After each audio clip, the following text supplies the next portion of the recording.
This episode of the Blessed and Bossed Up podcast is brought to you by God is My CEO, a prayer journal for entrepreneurs. I am so excited about this journal because it is the first ever prayer journal specifically for entrepreneurs. God gave me this idea a little over a month ago for me to create this journal for business owners. And I am just amazed with the response that it's gotten thus far. The people who've been able to pre-order it and download the virtual digital version and get started with growing that relationship with God and allowing God to be the CEO of their business. This journal is amazing because it has a space for you to surrender your business to God. It has a space for you to write down your $1 million ideas that God is going to give you as you grow in your relationship with Him. It has a place for you to write down your answered prayers so that you can constantly be reminded that if He did it once, He'll do it again. There's a section called I Feel But I Know. And in that section, it allows you to navigate the difficult feelings and sometimes just the very personal feelings of being an entrepreneur and relate that to what the scripture says so that you can be encouraged in those not so sexy parts of entrepreneurship. There's also a section for sermon notes. So if you guys are like me and you watch a lot of sermons online, or if you just attend church, there's a section for you to take notes in there as well. And then of course there are the journaling pages. So there's a morning and evening section for you to journal and spend time with God every single day. So I'm so excited about this journal. I've been getting such amazing responses from everyone who's pre-ordered already and been able to utilize the digital version. So make sure you go to www.blessedandbossedup.com so that you can pre-order yours today. Let's start the show. Work hard for what you want in life. You work hard for what you want in life. That your word is your bond, that you do what you say you're going to do. That your word is your bond, and you do what you say. That you treat people with dignity and respect. That you treat people with respect. Reach of your dreams and your willingness to work hard. The strength of your dreams and your willingness to work for them. Work hard, work hard, work hard, work hard, work hard, work hard. Hey guys, welcome to another episode of the Blessed and Bossed Up podcast. I am so excited about today's episode. I say that like every week, but I'm definitely excited about today's episode because of our guest. I'm sitting here with the lovely Nicole, the owner of Print Beauty Studio, one of the premier beauty studios in DC. And it's funny because I was looking at like your Yelp page, because when we start talking about just like your niche and stuff like that, I was going to just be like, you have like the perfect Yelp page, because I'm the person that goes to Yelp to try to find everything. So as I was like looking at your Yelp page, because I wanted it to include some of like the positive reviews and stuff in the show notes, I was like, she is really, really killing it. But yeah, I'm excited to definitely talk to you. Last year when we started the show, I was doing interviews, but I didn't like interviewing people I didn't know, because I felt like they would give me their PR person in the interview as opposed to having real talk. Right. And I'm not the type of person that's going to ask like surface level questions. I really want to like get into your mind. So that was really, really hard. And so I was like, I really have to just dig into people that I actually know that's really out here doing it and talk to them. So I'm excited to be here at your beautiful studio. Like it's pink and black and white. Like it's so nice. But yeah, I'm definitely excited to talk to you. So we met through Raven, our mutual business coach. And I remember when we first met at one of the masterminds, you were like so sweet and humble and just like nice. And you know, first impressions, you kind of feel people out, and you would just, I was like, she's really, really humble for how successful she is. Like, and I didn't expect you to be like, you know, a diva, but you were just so sweet and so committed to just like get into the next level in your business and all of this. I didn't expect the woman behind this beautiful studio to be so sweet. So yeah, it was so nice to just meet you. And good.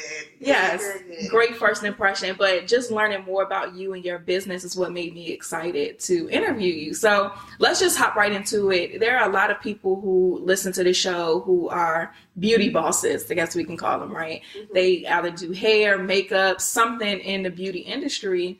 and they're looking to, they may have a aspiration to have a salon like this. They may have an aspiration to have a clientele like you have, or have this perfect Yelp page of everybody singing their praises like you do. So I really want to ask you just a lot of in detail questions about how you were able to get to this point. Sure. So let's just start with how you were able to get into the beauty industry.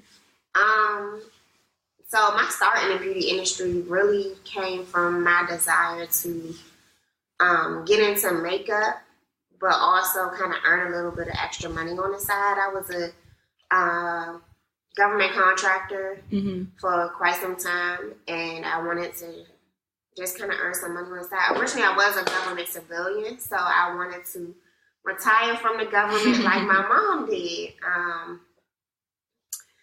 As I did some research, I saw that if you become an esthetician, they'll teach you makeup and all this other fun stuff that will make me some more money. So it all sounded really good. And in 2006, I obtained my license in aesthetics in DC and in Maryland. So that's kind of how I got my start. I started working in salons here and there, doing facials. I worked from my home a few times. So yeah, that's kind of how I got my start. So you were doing that, working at the salons and getting the license and things like that while you were still at your 9-to-5. Yep.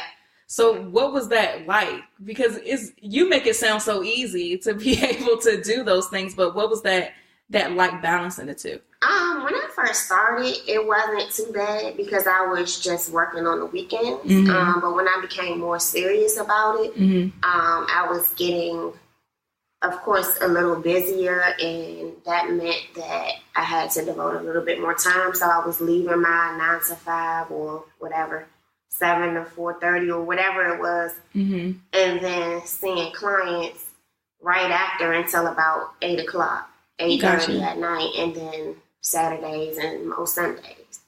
Dang, so that's like literally 7 days a week. Yes. But how did you get through that? A lot of people get tired out quick and all of that stuff. Like, what was that? How did you get to that point to do all of that? Well, first, it was something that I loved, and I think that, yes, I was tired. I did cut back Sundays so that I could just really devote that to rest and also spending time with God. Right.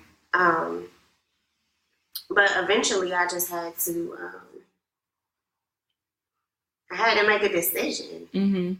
I fell in love with the industry, so it wasn't about money so much for me anymore. Of course, you have to sustain, whatever your lifestyle is, but eventually it wasn't about that for me anymore. I knew that my government position, my government contracting position, this is something that I once loved doing. I was doing finance and budgeting.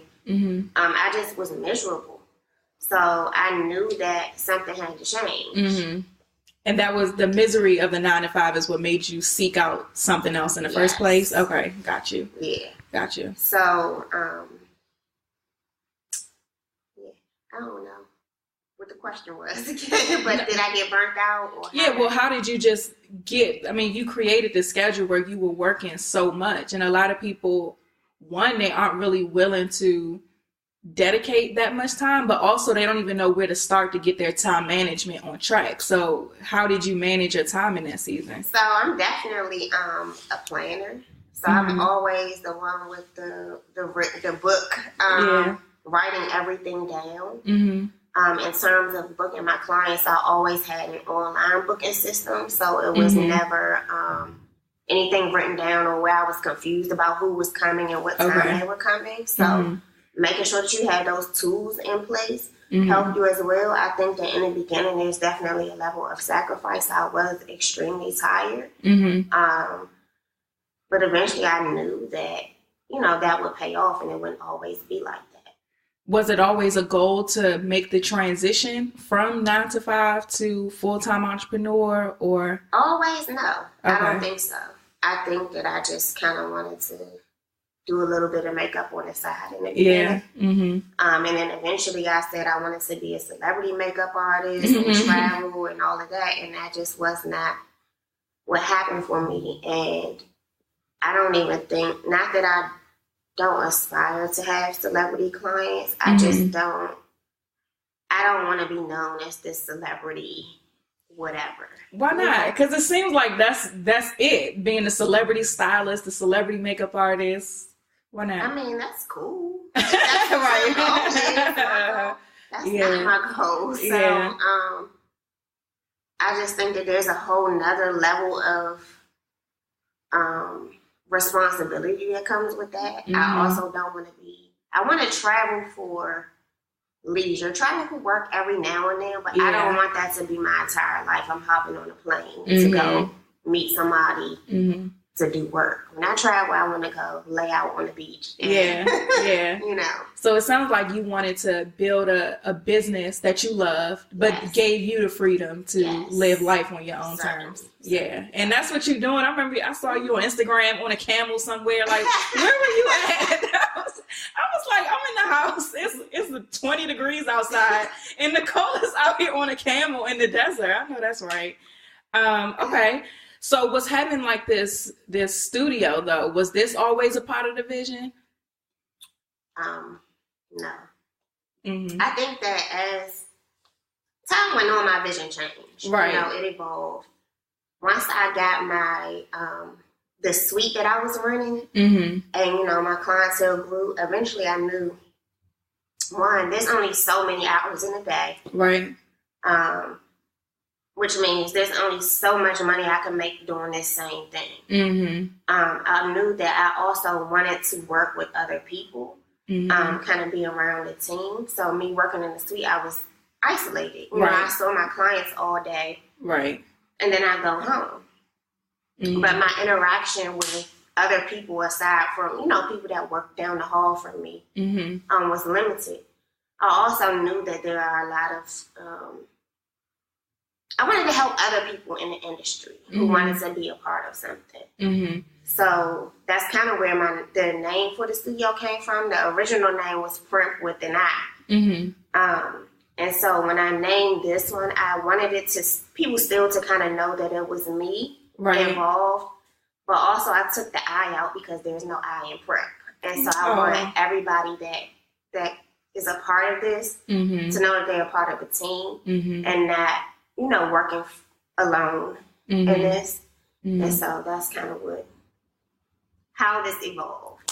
That's good. And it sounds like you said, the vision evolved over time as you got into it. Right. But I think the really key message in that is you had to get started for it to actually evolve to this point. Yes. And with a lot of people, though, fear is really that thing that keeps them from even getting started. Listen. So, I mean, was fear something that you really had to deal with? Of course. I think that perfectionism is masked in fear. And I'm very much so, every T has to be crossed, every I has to be dotted. But I realized that that's about what other people will perceive or what other people will think of you. And sometimes you just have to do it. Sometimes you may fail, but you won't know if it's good or not unless you put yourself out there. In addition, one time I was reading a devotional, and it said it was about fear, but it basically said that fear has its place. We were given God put in us fear to protect us from things that are going to harm us or hurt us or kill us. But not to be afraid of what people are going to say about us or afraid that, you know, this business idea isn't going to work. So now I try to, anytime I feel that spirit of fear kind of overtaking me, I think this isn't going to kill me. Right. So just do it. Right. You know, so that's kind of how I approach things now. But there's definitely a huge element of fear making that transition from leaving my job to, particularly because I was making a decent salary. And so wondering, am I going to be... You were in a 6-figure position. Yeah. So wondering, am I going to be able to sustain myself, my lifestyle, what's going to happen here? And so that's kind of where Raven came in, because I had to get out of this mindset that I couldn't do it. Okay. And so she kind of helped me with the whole mindset thing. Okay. And then helped me to develop a plan to replace that income. So where were you at in your business? This is a big question a lot of people ask about, when should I bring on a business coach? And I know for me, I hired Raven like literally the beginning, because I was like, I don't even need to start walking if I'm going to be making mistakes. I'd rather somebody just tell me the stove is hot and how not to burn myself before even getting into it. So, but I know your story is different. So where were you at when you realized I need to bring on a coach? I was working in the suite, obviously, still at my 9 to 5, but this space was not even a thought at that time. I wanted to teach makeup classes, and I didn't know how to get all of these ideas that I had in my notebooks to make them make sense and make them make money. Yes. So that's where I was. Since CENTX. Right. Right. So that's where I was. I'm trying to think how soon after. It took me a year from hiring Raven to actually make the transition, but I can't remember. It may have been, I started in the beauty industry in 2006, and then I would say about 2013 is when I met Raven. And I honestly I don't think that I realized I needed a coach. But someone who knew Raven said, I have somebody you need to meet. And so after I talked to Raven, of course, it was a no-brainer for me. So. That's awesome. So then through that relationship is, I guess, when the ideas came on how to monetize it and growing. Yeah. Okay. Gotcha. Okay. So I want to actually go back a little bit. So you said that you were working at the 9 to 5. You had the salon suite. It was a suite, right? Okay. And you had this clientele, but how did you go about building up that clientele in the very beginning? It's funny because, like I said, I used to let fear, just cripple me. I didn't even put my work on social media or anything. But I will attribute social media, Instagram, largely to the growth. But that only I ended up taking a class with one of I look up to him immensely in the beauty industry, Damon Roberts. He's out in LA, and he had a brow class in Chicago. And I was like, I have to be there. I don't care what it's going to take. So I went, and as I'm, doing my model, he's basically encouraging me, telling me how good I am and how precise I am. And after that class, it kind of gave me the courage to start, maybe I am okay at this thing. And I started putting my work out there. From there, people were finding me. People were telling their friends. And at this point, honestly, I was working from my house. Okay. And so it got to a point where I could not have all these strangers in my house. Right. Exactly. So I had to get the suite. And with the suite, I was able to accept more people. So it just kept growing. Word of mouth and Instagram really were instrumental. That's awesome. Making sure that my clients wrote me reviews on StyleSeed was really important as well. So. That's awesome. And I think last week we had a guest, and he talked about word of mouth being the biggest thing for him too. And I think that's something that a lot of us really underestimate, because one, if you're excellent at what you do, like you say, you put your work out there and it just caught on because you were precise. You were really, really good, and everybody wants their eyebrows to be on point. So you were really, really good. And then of course you had to have all these other things like the good customer service and all of that. And then people started telling people. So I think that's a really a message that a lot of you guys listening should take, is that never underestimate word of mouth. Because even for me, whenever I have good experiences, I always talk about them on the show. Like, I don't tell nobody I got a podcast when I'm sitting in a chair. I'm just talking about, like, I don't know, whatever the topic is, but I don't let them know that I have a platform I can talk about you on and send you people. just because I want to have a genuine experience. And so I remember one girl who did my hair. I had such a great experience. I talked about her on the show, and I see her doing hair of a lot of people that I know came from the show. Yeah. And then I remember I had an experience recently that wasn't so good with getting my hair done. And I'm not going to bash anybody on the show. So it was just like, dang, I really wanted to send some people your way or let word of mouth do what it do, but I can't because I didn't have a great experience. But word of mouth is just such a big deal because, again, you never know who people are. Yeah. Somebody can come sit here, get their eyebrows done, and next thing you know, they posted on their Instagram, they got 100,000 followers, and now Perp got a line outside the door, and you had no idea. What I try to do, and you can't please everybody, and sometimes you do mess up. That's just the nature of the service industry in itself. Right. And just learning as you go. But what I will say is that I definitely try to operate in excellence in everything that I do and tell my staff they do the same. People are going to talk anyway. So you always want people to have good things to say about you. So I hear all the time, unfortunately, about bad customer service experiences in the beauty industry. And so I definitely don't want to be associated with that. So that's just excellence is my motto. So what are some things then when you started the hiring process and you knew like, okay, I need to build a team? What were some things that you really had to put in place to make sure that excellence that you exemplify is universal? So in all transparency, when I started the hiring process in the beginning, I overlooked a lot of stuff.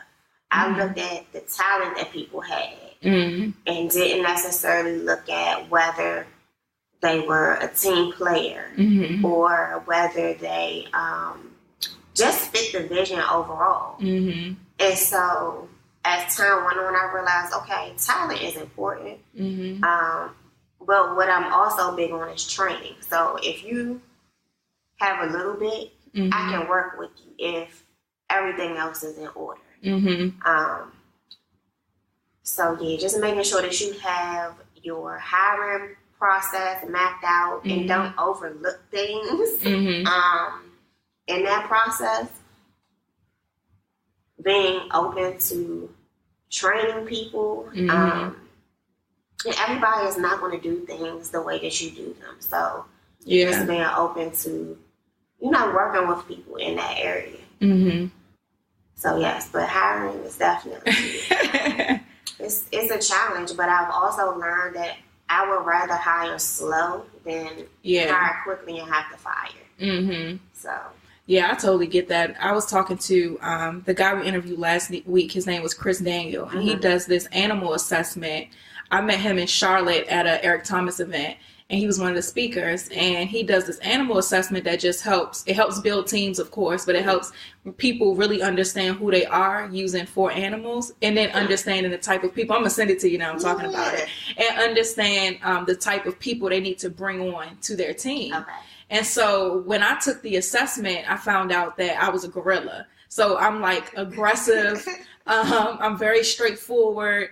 I may not be the best in building a whole team because I'm impatient sometimes, So, but as getting to know myself, I was like, I don't think I want like a team of like staff. Because I don't think that I personally just don't think I can handle that. Like, I would rather just have like 1 or 2 people to do the stuff I don't want to do and just do whatever. But for you, were there any things that you had to fix within yourself as a leader in order to build a successful team? I'm definitely a little bit gorilla-ish. But I'm also very much one that I would rather do it myself to make sure it gets done right. So learning to relinquish that control and trust other people. But in that means I have to hire the right people. Right. So I think that everybody here is a good fit. I can trust them to go on vacation and things still, be done properly while I'm away. So, Yeah. Awesome. Okay, so I want to talk about the niche a little bit. So you specialize in eyebrows, of course, and a lot of people and you said you did makeup too at first, and a lot of people in the beauty industry, or a lot of people in business in general, they feel like niching down somehow takes away from their potential profits. So they feel like, oh, I can't just do brows. I need to do makeup. I need to do hair. I need to do all of these things. But you've kind of just picked this lane that you're excellent at and just dominated it. So how did you get to the point where you're like, I'm not doing makeup anymore. I'm going to stick with this? Well, I still dabble in makeup a bit. We offer makeup services here, but I normally contract that out to a team. We do more of aesthetic services, but not skin. So the waxing, lashes, that sort of thing. But I think that we're amazing at those things. Yeah. Hair is not our thing. So Right. I'm not going to... Yeah, you just have to figure out what works for you. I think how the niche works for us is that, like I said, we get amazing at that. And so you have to think about it like a doctor. I always try to use this example. You're a generalist. Okay, you go in there for anything. You might have a cold or whatever. But if you have brain issues and nervous system, you want to go to see a neurologist. And guess what? His price point is going to be a little bit more higher because he has this specialty. And you trust him with this specific thing. So you don't mind paying him a little bit more than you pay your copay for your primary care physician. And so that's how you kind of have to look at it. You're not leaving anything on the table as long as you're setting your prices correctly. Right. Did you ever feel pressure, though, to include more things, beauty? People ask me all the time, when are you going to do facials? I'm not. I'm not. I may from time to time have somebody to pop up and do it. Right. But that's not what I'm here for. So was that a conscious decision from you just sitting back and figuring out what print beauty was going to be? Were you like, okay, we're going to specialize in this so that our price point could be a certain type of way? Was that intentional? I think a few factors went to that. Yes, that was part of it. The other part of it was that over the years, I learned that I don't enjoy facials. Got it. They're kind of boring to me. But I also feel like to carry the products is costly.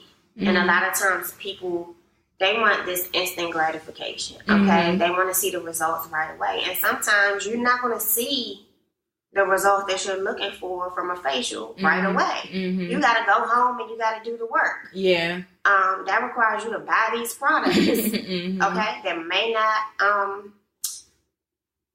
they may cost you a little bit. And I felt like in the beginning that to have those products on the shelf was a little bit more costly than what I wanted to invest in. And I still feel that way. I don't enjoy it. And I think that what I have by only offering these services is what makes us special. Like, we're not everything to everybody. So, yeah, I think that's a really, really important point for beauty professionals. It's just to really find out what it is that you enjoy and stick with that and get really, really good at it. Right. Yeah, that was a really good point. So I do want to talk about pricing. You mentioned it a little bit. And I think this is a conversation that a lot of people, or a lot of entrepreneurs, when they talk about business, they don't talk about pricing. So then when somebody coming up wants to start a business, they struggle with pricing themselves accordingly. So I know for you in your industry, like, you have to have stuff. First of all, you have a whole space. Like, you got to keep the lights on here. Right. But you have to have like products and things like that. So what did you do in the beginning to really establish like your profit margins? How much it costs to operate your business? How much you're going to charge people? Like, how did that process go? Well, like I said, I have a numbers background anyway, so that kind of stuff is fun to me. But you have to start with your budget. Just what is it going to cost for rent? What is it going to cost if I buy these products and, you know, what if they don't sell? Yeah. Like, you have to consider those things. You also have to consider the cost of the service. Okay, so how many services can you get out of a jar of wax? So that'll help you determine, okay, this is the cost of the individual service. And so if I want my profit margin to be 15 or 20%, then I need to charge this amount. Right. So it's not like a 1 + 1 = 2 type thing. There's definitely some math and some formula that goes into it. But I think that's what people get scared of. It's also not looking at what the person down the street is charging. Right. Either you don't know what their expenses are. You don't know what their profit margin is. 9 times out of 10, they're not even making a profit because they haven't done that work. So I'm always huge on knowing your numbers, and people kind of shy away for that. Well, no, I'm just going to give it all to my accountant. Yes, you should definitely have an accountant, but you should also know what's going on as well. Right. Because if that accountant decides they want to try you, right. you have no idea. Right. So setting your prices, I mean, it's a number of factors. What's the cost of you actually perform this service? What's the cost of keeping the place running? How many people do you have to service to make sure that you can keep the place running? Right. So a lot of stuff goes into it. No, that's good though, because a lot of people really don't talk about that. Like everybody's like, okay, I could do hair, so I'm gonna do it out my house, and then they may progress to a salon suite. So they're like, okay, I'm gonna pay this rent or booth rent or whatever every single month, but they don't really think about like, or they may feel like they have to charge more or something like that, but they don't think about like, what am I taking home? What's the cost? Those numbers are things that people really don't think about. There's so many times people tell me, I feel like I'm making money, but I don't know where it's going. But you're also not listening to me when I tell you to sit down and look at these numbers. Yeah. Okay, so let's talk about this space though. So you opened up this beautiful space in DC, which is not a cheap place to even walk in. So, and a lot of people really aspire to have a salon. And I feel like if you ask most beauty professionals, like, what's the big picture? They want to own a salon.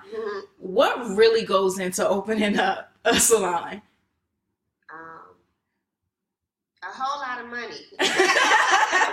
Right, talk about it. Listen. A lot of money. I had an amazing support system. So I had people in here helping me paint mirrors and, just adding those little details. So I would say there's no shortage of sweat and tears and money. So how much though? Like, how much money does it take to open one of these? I would say for all of the construction, we had to do licensing, just all of that, I would say close to $45,000. 45,000. 50. Yeah, and furnishing it, everything, all of the details. And so all of that. So did you go into like finding grants or anything like that, or was it all just literally savings and things like that? Savings. My best friend, when all my savings was gone, she was like, "What do you need? I'll loan it to you." So she loaned me a little bit as well. My husband gave me a little. So yeah, I saved up a lot of money, and then when the construction was going on a lot longer than they said it was going to go on, that meant I'm paying rent here and I'm paying rent over at my suite. So I need something to happen here. So initially, that's how things were funded. But I've recently applied for a grant, and so we're going to be able to do some other little nice things around here as well. But definitely grants, the way to go. Get you a good grant writer. So what about even stuff with like the city? Is it like a laborious paperwork process to be able to open up a brick and mortar business? Yes. And they charge you a lot for everything. Just making sure that the tax paperwork is in order, your business licensing, the They got to do health inspections. That all has to be in order. So I think it's a ton of offices you have to deal with. So yeah, DC is a bit much. I'm not sure how anywhere else is, but they definitely, I mean, and rightfully so. But it's definitely a lot. So what is that timeline then? How long did it take to get this up? So I think that it could happen.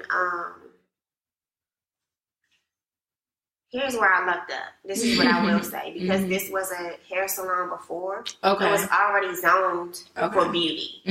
But if your situation is different, you're going to have to get special zoning, make sure that they check it out to make sure that it can be zoned for that. So I didn't have that issue. So then I would say a couple months. It didn't, it wasn't that long. Yeah, I'm glad you talked about this stuff though, because like I said, like it does not seem like a lot of people really talk about what it really takes. And I know that you're really cutting it short too, but a lot of people don't really talk about what it takes to accomplish this. So mentally, what was that like for you in that time? Oh my goodness. I know it had to be stressful. It was a whole lot of, am I doing the right thing? Why the heck did I do this? Am I going to be able to do this? Yeah, it was just stressful. But again, like, amazing support system. So how did you, I guess, aside from the support system, like, how did you constantly reassure yourself, like, this is the right thing to do? Well, definitely I talked to God about it. And I know that he didn't give me this vision to set me up to fail. And so that's constantly what you have to remind yourself of, is that if you have listened to him, not made a move without his direction, then he's going to sustain you. So you just have to remember that. And anything that's made easy is not going to be worth it, in my opinion. It's anything that's going to be amazing, you definitely have to put some sweat and some tears and, hard work behind it.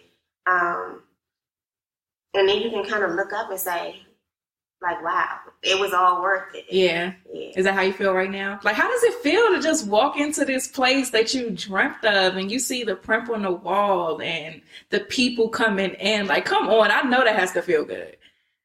It does, but I think that sometimes I have to, like, really take a step back and be like, this isn't something small that you've accomplished. Yeah. And I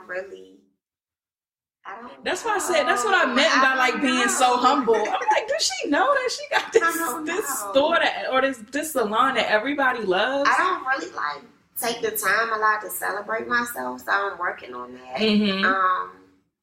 You're even shrinking as you're saying it. Like, come on, Nicole. Like, look around, okay? Look around. This is $50,000, blood, sweat, and tears. A lot of struggling, taking that leap of faith from that 9 to 5, that 6-figure salary to put this up. Like, come on. Okay. If you ain't gonna tell yourself, I'm gonna tell you, because this is not, like, normal at all. So have you gotten to the point now where you've been able to, like, take yourself away from the chair? Working on that. Training some new folks. So definitely my goal next year is to reduce my time behind the chair a little bit so I can focus on, just kind of running things a bit more, but also giving other people opportunities. Yeah. So I know that y'all like me and all. And I'm going to get with it, okay? Yeah, and then, like I said, I want to see other people be able to do what I've done. So really focusing on my business consulting is going to be really a big thing for me. So tell us about that. You helping these beauty bosses get their stuff together. Talk about it. So over the years, I've also coached people in their businesses as well. Most of them were in suites or smaller settings. So I'm working with some folks in the near future to help them open their own spaces as well.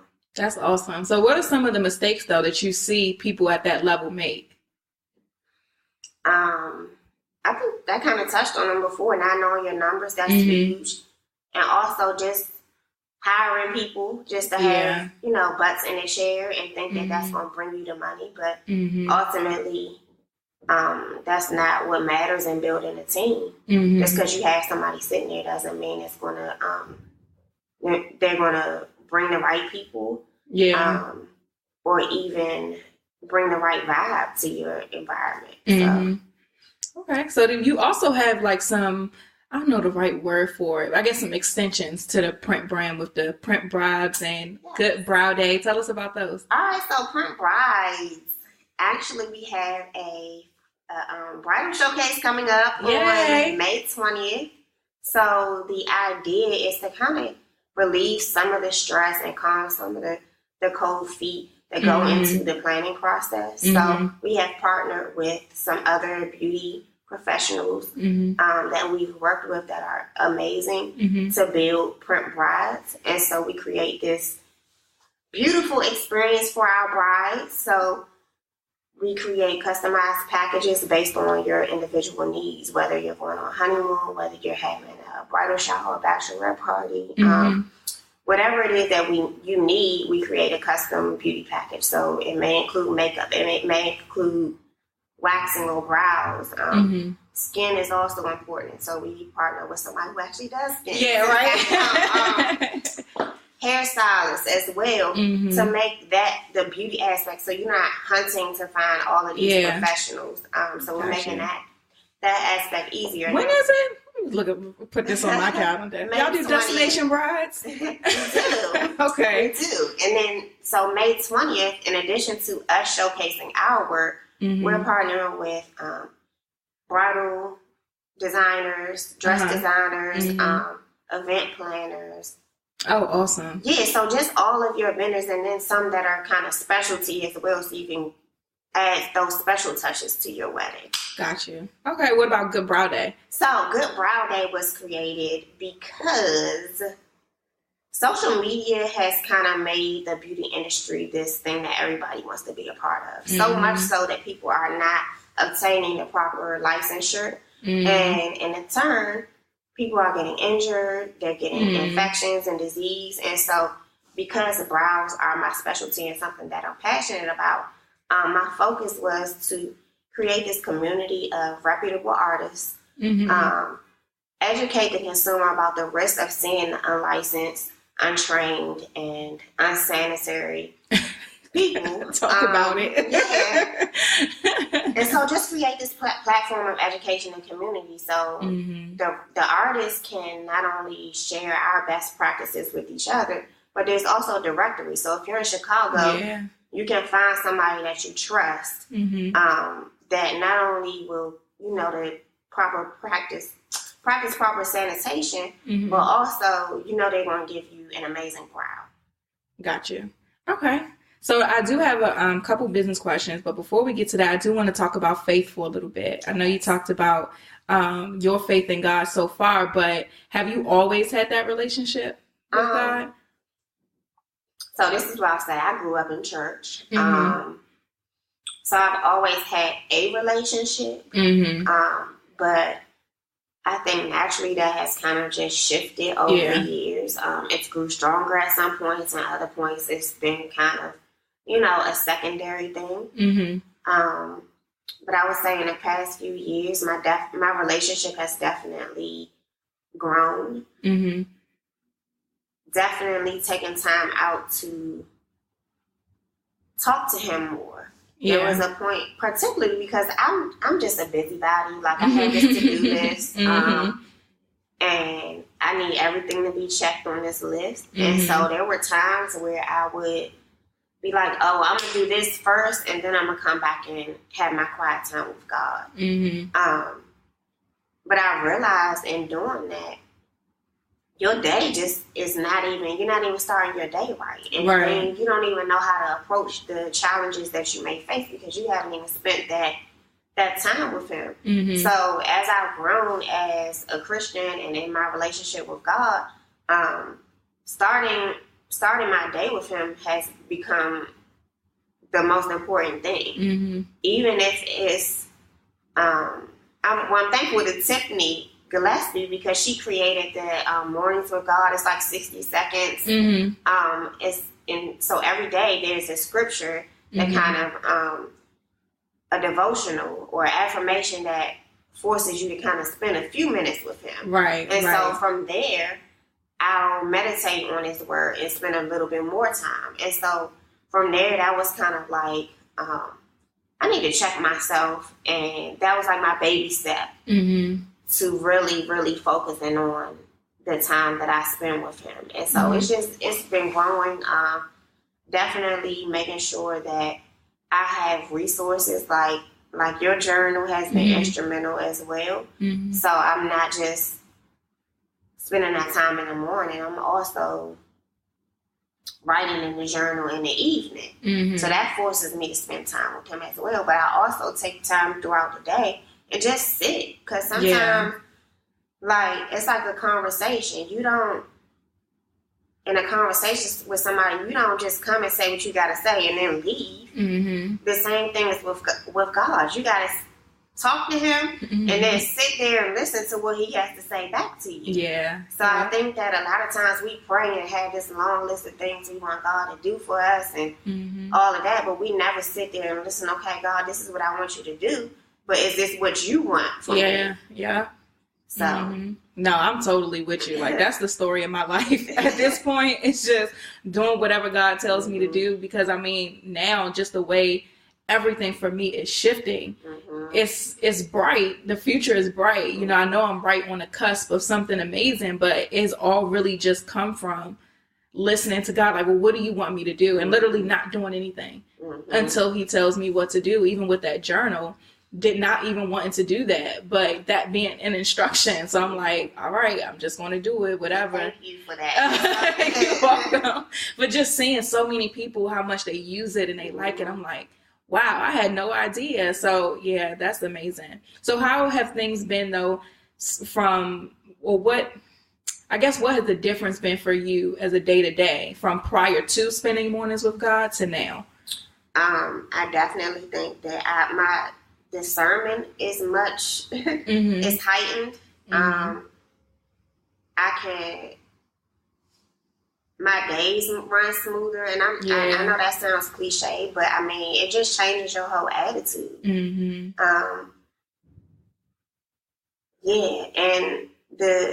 I know that before I got like real tight with God, like things were going cool, but what he has for me, I already know. Like somebody told me, like you're supposed to have like 10 locations. And I'm just looking at him like, but he also told me God wants more from you. He's not going to give it to you unless you give him what he needs. So I'm going to receive that. I don't know when, but I just know that I have to continue to do what God has for me to do, to see any of that. And I think that also the success of Prince so far has been because I have been in a relationship with him. You can't make your relationship with him secondary. I love it. Okay, so I got a couple of business questions before we wrap up. So I was trying to put myself in the shoes of an up-and-coming beauty professional.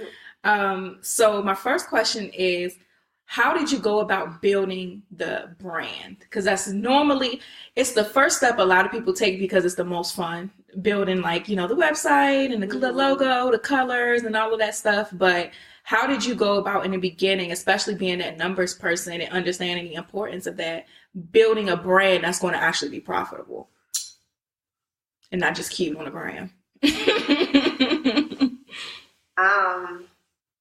First, I think that you have to figure out who it is that you're trying to target.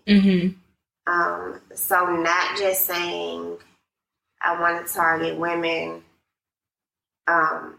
just really digging deep to figure out, okay, my girl, her name is Jenny. She's 32 years old. This is what she does for a living. You know what I mean? So that can also give you an idea of, okay, this person, what are their pain points? What it is that they're looking for? What kind of experience are they looking for? They work a 9 to 5, but they also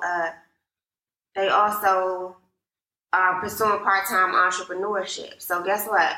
When they want to come to a place that doesn't have children, they want to be able to kind of kick back and relax, but still be able to chit-chat with the people there like they're their girlfriends. So I think that really mapping out who your ideal client is down to the nitty-gritty is really, really important in building the brand that you want. Colors, I love like how clean the white is. But I also wanted to add that element of fun. So that's why you have what I call print blue and the pinks, the pops of color there. So, yeah, I think that's how it started. I also know what I like. I know what I like to experience. And so I added those elements as well. Making sure that I chose someone that knew what they were doing in terms of creating the graphics and the website. I've done my websites in the past, and they were like, okay, so I'm not knocking anybody that can do that, but I knew that for the level that I wanted, print to represent, I needed to seek somebody that could convey that for me online. Creating the brand, you definitely have to have an online presence. And recently, I think with my Instagram page, I realized that I didn't want to just show a whole bunch of brows anymore. I wanted it to look a little bit cleaner, a little bit more corporate. And so... What made you decide that? Because I like things to be clean, but I also wanted to present well to whoever I may partner with. Right. And so that's why I'm kind of glad that Instagram does the highlights now. So I can still show you guys the work that we're doing here, the amazing lashes and all of that. But someone else who may be a potential corporate partnership or something will have another view of it. Right. Yeah. So is corporate like another revenue stream? How would Yeah, we're working on some things. Okay. Just Yeah, I think multiple streams is important. So yeah, but that's good to know though, because a lot of people think they need to just be behind a chair in order to make money, but you figured out ways to diversify that income. And corporate will give you a much bigger check than Susan that's sitting in that chair. Yes. That's awesome. Okay. So as far as marketing goes, we talked about how word of mouth is a big platform, or it's just the number one marketing strategy, period. Are there any ways that you would give beauty professionals advice to facilitate that word of mouth, whether it be a referral program or something like that? Certainly a referral program. So there are a lot of people that do referral programs, but I don't think that they have to make sense, first of all. People are going to talk, and some people are going to be lazy. Like, I have a lot of clients, I don't want people to know that I go to you because then I won't be able to get an appointment. However, you have to make the offer a little bit more enticing to them, but make it something that you can afford as well. Like what? Our referral program is 20 for 20. So anyone that refers someone, once the person they referred checks out, they'll get an email saying they have $20 on their account. Oh, cool. Okay. When the person that they referred comes back for their second visit, they can't redeem it on their first visit. They'll also get $20. Awesome. So that's worthwhile to people. But we can also afford to do that. Everybody's not going to be able to afford to offer people $20 for referring everybody. So you have to look at things like that, but making sure that it's and try things out. You know, ask people to refer people. You know, nobody knows that you have a referral program. They might just be like, I like where I go to get my brows done, and that's it. I might shout you out on Yelp, but I'm not really I'm not going to send anybody because I haven't let you know that I have this program. Right. Yeah. Got it. No, that makes a lot of sense. Okay. This is a super random question. Okay. But I think it's relevant. Okay. So what do you think you wasted the most money on in the beginning? Actually, it's not that random. It sounded random in my head. Wasted. Or what do you see other people wasting a lot of money on? That's a good question. The latest thing. Like being trendy. Yeah, you don't have to buy everything just because it's the newest thing out. I think that you can use what works. If you find something that works for you, then continue to use it. If your clients love it, continue to use it. And then once you build up enough money to try the latest thing, then you can do that. But I think that a lot of money is wasted, particularly in makeup. Man, I used to buy so much makeup just because so-and-so said that I needed to have it. But yeah, this industry is always changing. So definitely, I think you want to be on trend, but be careful about how trendy you are, I think. Yeah. But I think that goes back to knowing your numbers and knowing your industry. For sure. So you know that everybody, like back in the day when everybody had them super skinny eyebrows and all of that, and it's just evolved now to everybody's brows looking a little bit more natural, a lot more natural. If you were to, I guess, pay attention to the industry in that sense, or be as much in the industry as you are behind the chair, you'll be able to kind of determine, like, okay, that's going to be played out in about 6 months, or, you know, got you. Okay, so my last question is, it might not be my last, but what were some of the mistakes, your biggest mistakes?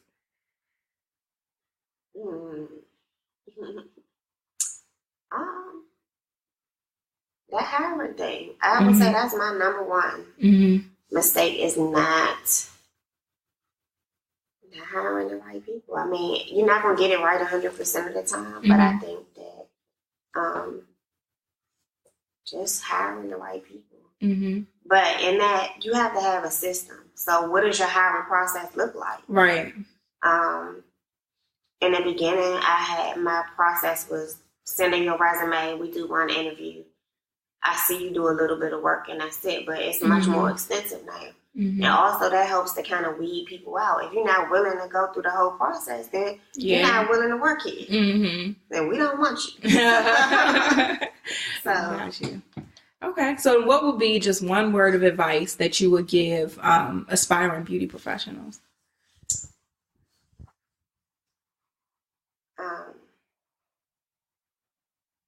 Definitely, education is paramount. But in that education, make sure that you're practicing your craft. So that you can be great. And also figure out, I know you said one thing, but figure out what's going to make you stand out. Yeah. The beauty is so many people in this beauty industry, and more people are joining every day. So what's going to make you different than a person down the street? And how did you go about doing that in the beginning? Was it the focusing on the eyebrows piece, or was it something else? I think that how precise I was helped me stand out, but also the experience that we offer here. Got you. The front desk is key. That's what a lot of the Yelp reviews say, just how much they enjoy as soon as they walk into the door, before they even get to the chair. Yeah, we know your name. We know small things about you. You know what I mean? And people appreciate that. So making sure that experience is on point. And a lot of times, and this is not at all to say that you should not, again, practice excellence in your craft. But a lot of times you can be trash, but if you treat people like amazing, they'll keep coming back. So we like to do both. We like to be bomb at what we do, and then treat you great too. That's awesome. Okay, thank you. No, this was like literally a really, really great interview. Because like I told you before we started, like a lot of people don't get as vulnerable and tell you like, look, this took a lot of money. I had to have people help me out. Like this took a lot in order to get this up. But a lot of people aren't really that transparent. And so that's why I'm happy you were that transparent. I know you still getting used to the interviews and stuff. But I'm happy that you are so transparent and that you do have this coaching program. So tell people how they can learn more about that coaching program. Yes. So I'm really excited to work with current beauty professionals who are kind of stuck in their businesses, but also those aspiring to open their own salons. And if you want more information about the programs I have to offer, you can send me an email at info@NicoleAlexis.net. Got it. And I'm going to put that in the show notes too. So people ain't got no excuses. They know how to reach out. But yeah, thank you so much, Nicole. I really appreciate you. Yes, opening up the space early. I feel like VIP. But yeah, thank you so much. And I will talk to you guys next week.